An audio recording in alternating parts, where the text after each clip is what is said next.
From the mid to late 2010s, Transformers gave us modernized figures of the classic Combiner teams, the Aerial Bots, Combaticons, Protectobots, etc. Of them, the Stunticons seem to have mixed reception, including their Gestalt form, Menasor. But there's no hard and fast rule saying these teams couldn't be revisited again, and so, throughout the first year of Transformers' legacy, the Stunticons raced back to toy store shelves, starting with Dragstrip. Whereas Combiner Wars reimagined the characters' designs, Legacy's Stunticons steered dangerously close to the Generation 1 cartoon.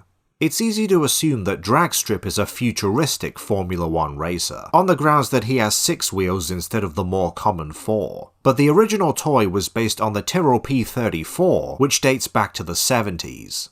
I'm sure a certain F1 whiz can clarify. Obviously this isn't an exact replica of that car, but it has an air dam, a rear-mounted engine, a similar cabin and spoiler design, though the latter's more recessed. Lastly, the front 2 sets of wheels are quite a bit smaller than the rear pair. It's as close as they could legally get.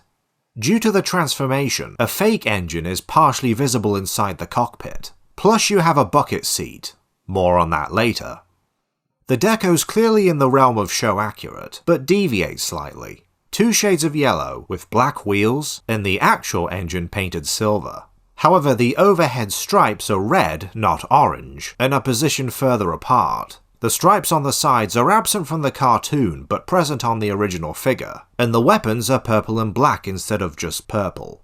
These are his Gravito blasters, which can combine, or individually plug into ports each side of the engine. Sadly, these weapons don't appear to be effects parts compatible, neither is Dragstrip himself. Well, Siege Jetfire's larger blast effects can squeeze onto the barrels apparently, but I doubt that was intentional.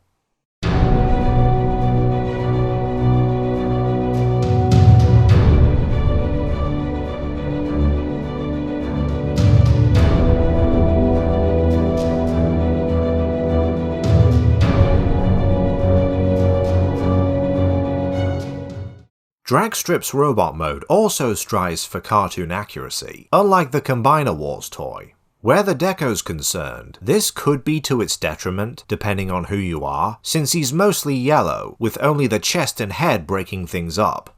However, like the alt mode, it's not a spitting image. I mean, the head's pretty dead on, save for the face being painted silver, not blue. But remember that seat from earlier? Yeah, that noggin of his is hollow. I know the Stunticons aren't exactly the brains of the Decepticons, but that's too harsh, man. The air dam halves replace those bars each side of his head. The front 2 pairs of wheels protrude at the back of his shoulders instead of being dead center.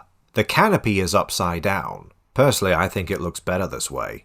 The engine within his chest is the fake one, also painted silver, and there are lots of molded details, such as on his legs, that his animation model lacks. I'm not saying he looks bad, he's still clearly Dragstrip, but the alterations from the cartoon still exist.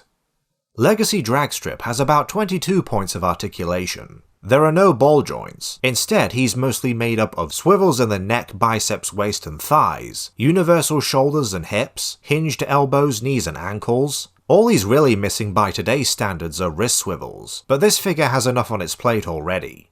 What little vehicle kibble he has doesn't interfere all that much and can even be adjusted where necessary.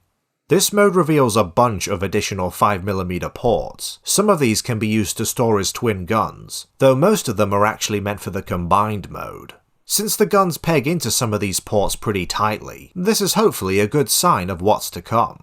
I'll talk more on how he combines when I cover Menasor himself.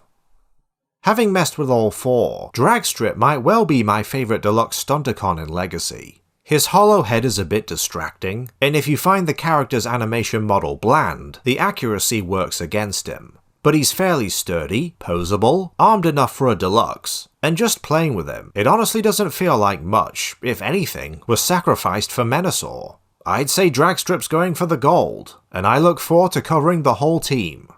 Though you know what? For my next full review, I want to explore a different franchise.